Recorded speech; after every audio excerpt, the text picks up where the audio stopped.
Ladies and gentlemen, we are live from the Isle of Man in the UK. This is John and Mike's MMA Corner. This week's podcast, I'm going to look and review the UFC 212 pay-per-view going down in Brazil, which headlines Aldo against Holloway. It's a unification of the Featherweight title, so I want to jump straight into the card from the bottom, work our way up, and have a look at that and give a little bit of predictions too, if I can. Have a little stab in the dark. Okay, so first up on the card, ladies and gentlemen, you've got Marco Beltran against, I'm going to get the pronunciations wrong here, there's a couple of let's say Brazilian tongue twisters.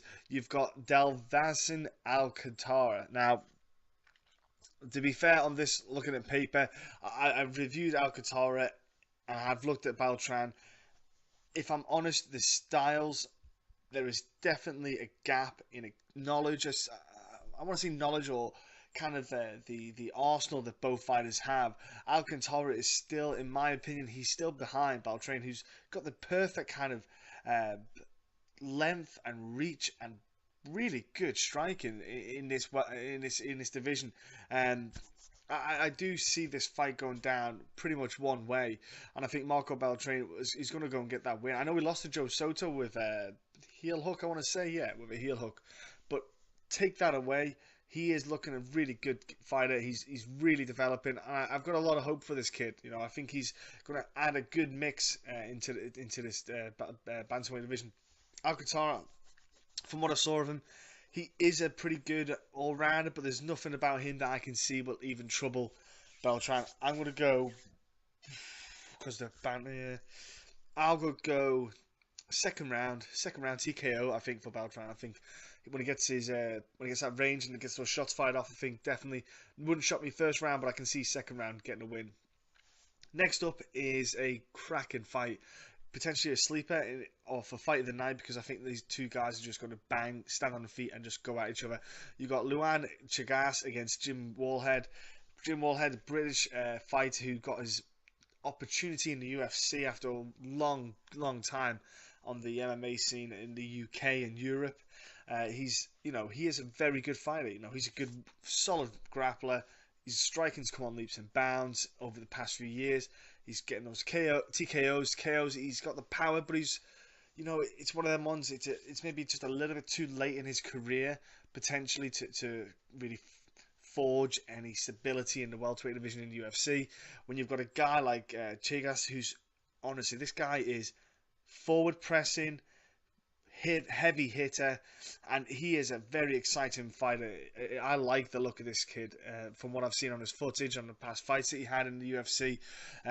I do just see Jimmy Wallhead, sadly, I do see Jimmy getting stopped. I see him definitely getting a few shots himself off, but I just can't see Jimmy getting the win. I definitely see this going, I'm going to go crazy, go say first round TKO to Chagas, because I think it would just be the two forward pressing forces meeting, and it's just going to be a beautiful violent scene.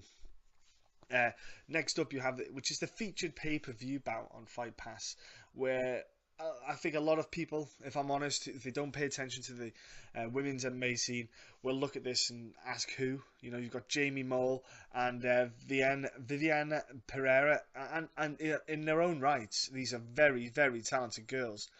I have to say, it is actually a surprisingly really good matchup if you look at who these girls have fought in the past, and if you look as well at what they can do and what they can offer. You know, let's be honest, like, you know, the undefeated record that Pereira has, you know, it's not easy to obtain an undefeated record. She's a strawweight, so getting matchups is quite difficult, but she fought Valerie Letourneau in what was, I'll be honest, a heck of a scrap, because this girl just did not stop coming forward, did not stop. And Valerie Letourneau, we all know she's a good quality fighter. She's moved on to Bellator to go into the flyweight division, which is going to make her life a lot easier, and her health as well. But you got Jamie Mole, who came into the UFC against Caitlin Collin, and she surprised a lot of people. She surprised me. You know, she's fought previously on Invicta and the Ultimate Fighter, but when she fought Caitlin Curran and got that decision win, she didn't just show kind of this kind of young brass, but she showed a kind of grit to win. Like, there was no stopping that girl. You know, she was injured. She had a cut, bleeding, did not stop. She put a relentless pace and pressure that Caitlin Conan couldn't keep up with. I like the fight because, you know what? I want to be. I see Jamie Mole as like a Kelvin Gastelum. Just goes under the radar. You know, not everyone's going to be talking about her like Kelvin was at first. Everyone expected Uriah Hall to win the Ultimate Fighter, etc. But I think she's going to just come in and surprise Pereira. You know, with this really heavy pressure, good top game. She's got a very good top game when she gets on you. You know, she can get nice little ground and pound, nice little elbow, short shots. She definitely just keep on the pressure when she's on top of you, not just staying heavy. She does lay the shots on you. So yeah, I'm going to go for a decision win for Jamie Mole. I just think that she's less experienced, let's say this, but she's definitely one to keep an eye out for. I think she's a good addition to the strawweight weight class. And let's move up now to the prelims, the preliminary card. You have, which isn't not the Fight Pass, you have Alcantara against Brian Kelcher. Now, the last time you saw Mr. Alcantara fight, I was a bit surprised with his performance. I was a bit surprised with how it went about. He got the win. I don't know how. Luke Sanders literally beat the snot out of him, but I definitely, and he got a beautiful knee bar. You know, Alcantara showed time and time again that he has got very good high level grappling. You know, he's very long for the weight class. He's got that length, which really helps him when he needs to get the grappling exchanges in. And I really see that this is going to be a fight where he could end up getting caught out again. I think time and age is a factor. You know, the amount of wars you have, you can only have so many wars before it all catches up. And I think this might be it. You've got a stud in Brian Kelcher who is in his own right. You know, he's a good fighter. He's a solid fighter. He's all round. He's fought on like tough promotions like Bellator. He's not been mixing around with nobodies. I think this guy could really put the pressure on to Alcantara and really start to define himself in the UFC with a good performance here. I'm going to go with Brian Kelcher here. Keller here, because I'm going to go for a decision win. I think he can really outwork him, Alcantara, and especially getting the shots on him. I'll go for go for decision win. Next up I have is Johnny Eduardo against Matthew Lopez. Now, if Johnny Eduardo is a guy, again, in the bantamweight division, his issue, I've said it before, I'll say it again, his inconsistency to compete of recent times is one of his biggest downfalls. He fought in, let me think, fought in 2000, he fought like once a year since 2011. I think he missed even a year after that.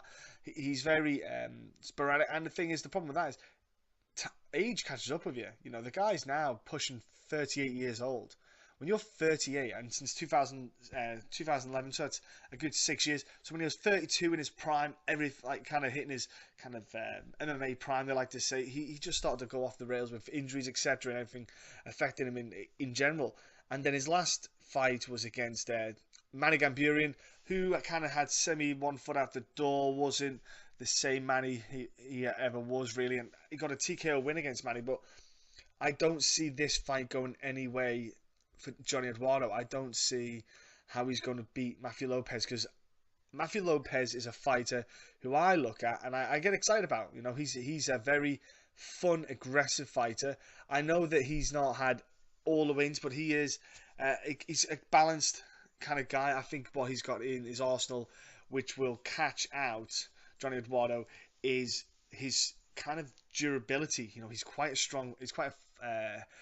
good fighter on the feet. I think Johnny Eduardo needs to get this on the ground if he's going to have any chance of winning. But I think with Matthew Lopez, it's one of them ones where, you know, I say changing the guard, but the youth is going to come and catch up and bite him on the backside. And also being out the cage for so long all the time, one fight a year doesn't keep you up to scratch, really. It really doesn't. So I'm going to go for Matthew Lopez here. I think he'll get a decision. Johnny Eduardo, unless he gets caught with a sub, he's pretty tough himself. I think, Matthew Lopez, decision win here. Next up, you have a fight which I don't think will go to a decision. You have Antonio Carlos Jr. against Eric Spicely. Now, Uh, Eric Spicely is the guy who everyone's a bit surprised about how well he's done. Uh, but then again, you had a guy who's not done as well as everyone thought he would, Antonio Carlos Jr. So it's a nice fight. It's a good fight for the pair of them because you've got Jr. who's come back into the fray after a couple of losses, um, um, and he's now got a couple of wins. So he's kind of swung things around. He's been fighting a lot smarter. He's a lot more patient and picks his strikes a lot better these days than he used to. And Eric Spice is just that surprise guy. He's that surprising guy who has got submissions in his arsenal. That is one thing he's got. He's got a good, strong grappling, but Carlos is a very, very high level grappler himself. I think this is when you'll see Eric Spicely have to keep it on the feet and have to use his striking, and we'll start to see him really evolve as a fighter if he's going to do anything in the fight game. I don't see him winning. I do see Junior winning this fight with a TKO finish or even a KO. I see him getting this probably second round. After the first round, he will get his range. Even by the end of the first, he could have it in the bag. But I think, especially in the second round, he will finish off Spicely. And I've said that, and everyone else will have, but Spicely will probably get some kind of submission. Fight on the card, which is possibly my favourite fight of all the second favourite fight of the whole card. It's Rafael Assunção against Marlon Moraes. Now, Marlon Moraes was formerly in the World Series of Fighting division of MMA, and he was, champion, went on and won X amount of fights, did very well for himself, and, kept talking about how he's, the best around. He's now got a hell of a test in Rafael Assunção. Assunção is one of the top 5 guys in the bantamweight division, and the problem you've got with Assunção is he's very tough. Like he can take a hit, so he's really hard to put away. Great grappler, and his striking, he's not the TJ Dillashaw level of striking or Cody Garbrandt, but he has got a very good striking level. He's a tough start for Marlon Moraes. But if Marlon Moraes, you're going to walk around and give it a talk, you've got to fight the cage, son, and beat these guys. Now, to be fair to Assunção, he had a couple of years off with an injury, came back against TJ, went to the decision against TJ, which showed his toughness. I know it was only 3 rounds, but really good for him. Then he got a decision win against Aljamain Sterling. He's got that rhythm back. He's getting back in. And the thing is with Assunção is because he's getting a couple of fights now under his belt, everything will start to flow. Everything starts to flow a bit better, when you've had a couple of fights with you. And I know Moraes, he's got a good array of everything. I just can't see past Assunção. I think he's too well-rounded, too knowledgeable, and just a stronger all-round fighter. I see Assunção getting... I think Moraes might get a bit Octagon jitters. I think you see a decision win for Assunção. I know there's a couple of decisions wins here, but I do see it that way. Assunção will just get a decision win, take it on, and carry on moving forward.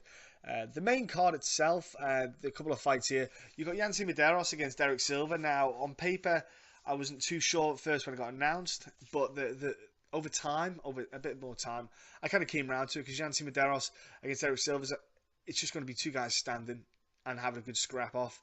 And I think Yancy Medeiros, he's going to do it, honestly, before I even go into even breaking anything down. When you watch Eric Silva, he is the guy, he is the ultimate hot and cold fighter. Should have been amazing, didn't turn out to be amazing. When he's got it almost in the bag, he somehow loses it. I just can't see him going in here and like he showed as well in the Luna Chagas fight, which he was also on the card before against Jim Warhol. He's getting caught, he's getting hit. His cardio and condition did show a slight improvement, but I just can't see past Yancy Medeiros. I think Medeiros is just an all-round better fighter, and I truly do feel that he's going to get finished in this fight. I think Medeiros got that kind of long striking, and he's a fun fighter to watch. I think he'll attack Eric Silva. That'd be a smart thing to do. I think he'll put him away. I can just only see it going one way in this fight. I think Medeiros will probably, if I'm honest, I'm going to go crazy. First round, TKO, Yancy Medeiros. I'm going for that, definitely. Because Eric Silva's the kind of guy who will go back and throw. If you hit him, he will throw back. And that's his problem. He doesn't sometimes make the smartest choices at critical kind of points in fights. Next up, you have a fight which is going to be a quick finish. You have Paul. Oh gosh, here we go. Again, my Portuguese is a bit weak, so we've got Paulo Borrachina, okay, against Bambush. That's it. Yeah, that's all you get. You ain't get no first name. Middleweight class, two big guys going at it, and Bambush has shown this kind of savant karate kind of. He's a very unorthodox style of way of striking, but the thing is, if you are offensive, he can't do what he wants to do, which is kind of bewilder you with weird and strange movements and techniques and putting his hands up and high and low and then releasing certain strikes.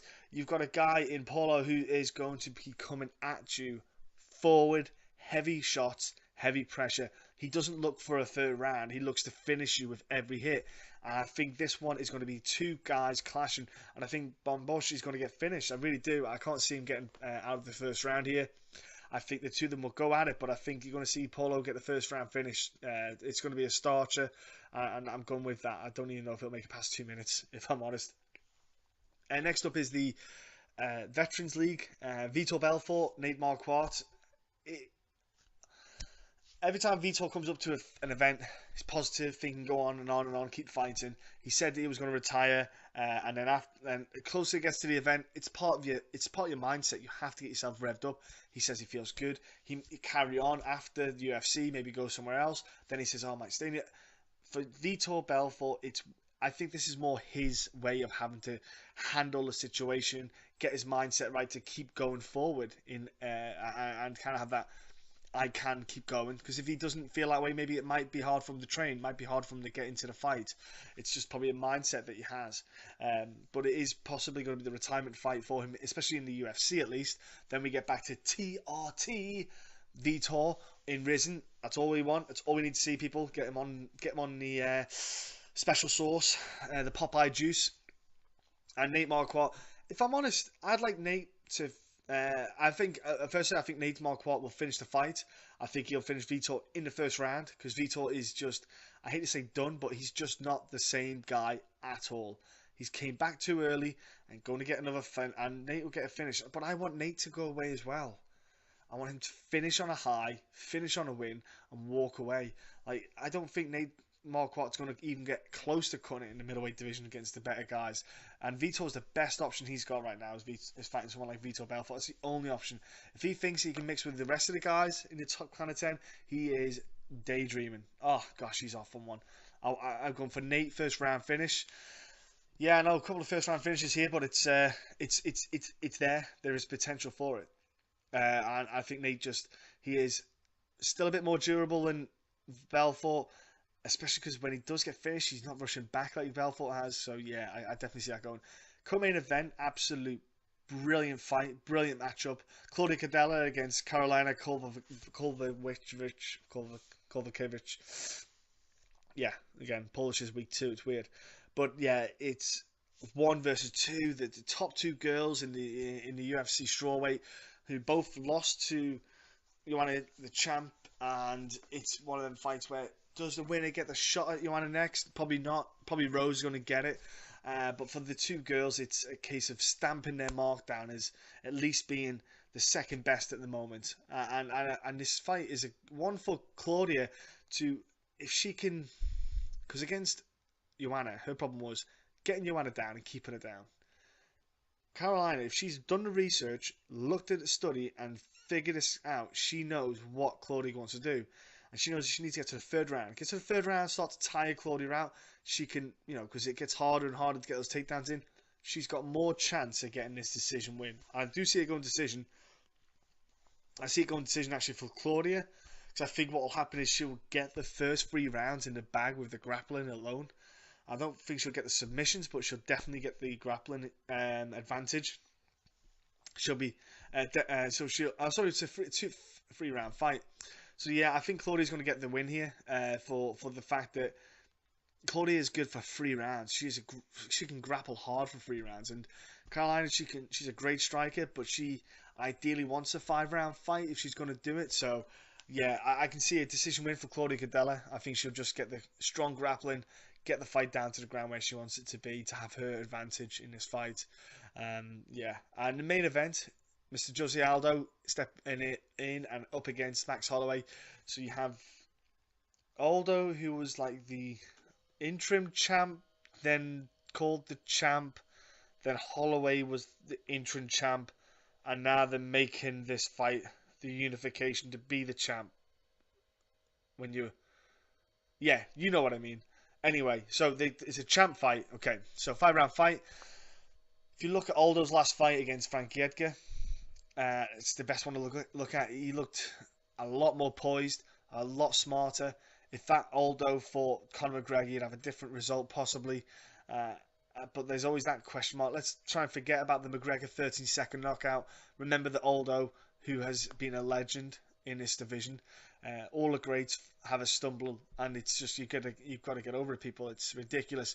He's gone against Max Holloway though, he's not lost for so long. Kind of like Aldo, but the kid is just getting better and better and better. He's not slowing down. His evolution is not slowing down. His angles, his combinations, his chin, his work rate, everything about Max Holloway is just fantastic. The guy just wants to keep growing, keep getting better. Aldo, he will do what he did with Frankie. Be patient, stay in the pocket, and just counter and counter. And that's only what he's going to be doing in this fight. He's not going to be trying to be offensive with Holloway, because I think Holloway definitely has the better gas tank. He's got a better kind of pacing for a fight. He can go 80% for 5 rounds, and Aldo can't really keep that pace.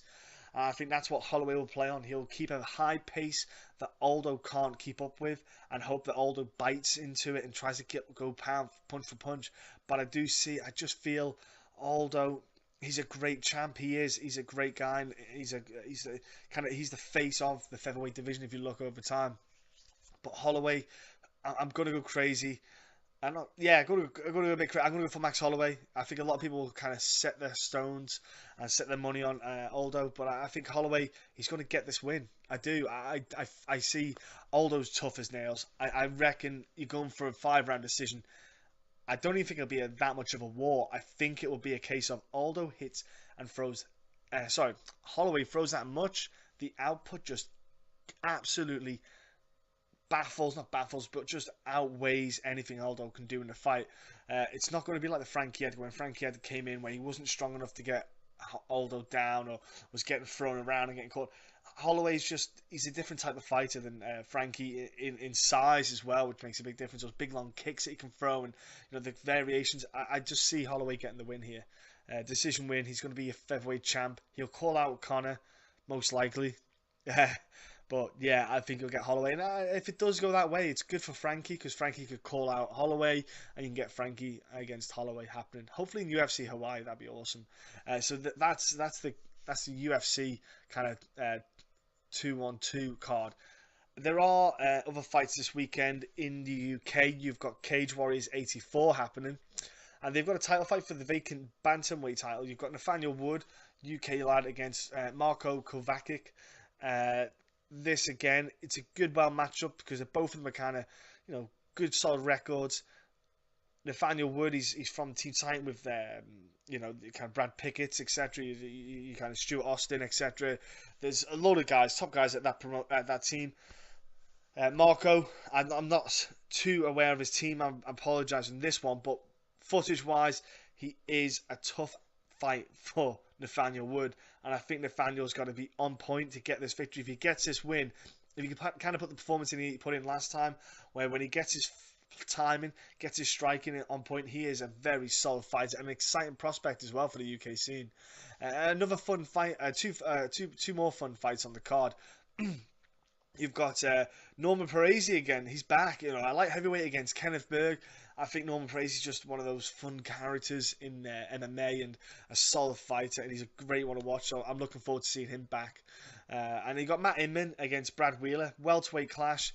Matt Inman is a guy who's he just can't string those long win streaks against high levels. And Brad Wheeler, if you don't know who Brad Wheeler is, he will fight and he will swing, and he's now 177 because the cut to 155 was too much. He's a lot healthier. It's a way better cut for him as well. Gosh, I don't know, because Brad Wheeler can bang. Matt Iman's more of a technical aspect and the grappling side. I don't know. It's going to be a hell of a fight, folks. But that's on UFC Fight Pass for free on Friday night. So tune into that one, and you got the UFC on the Saturday night. And that's the podcast for this week. I'll be back next week. I'll have probably a bit more information on even discussing some topics in the in MMA. So thank you for listening, and we'll talk soon.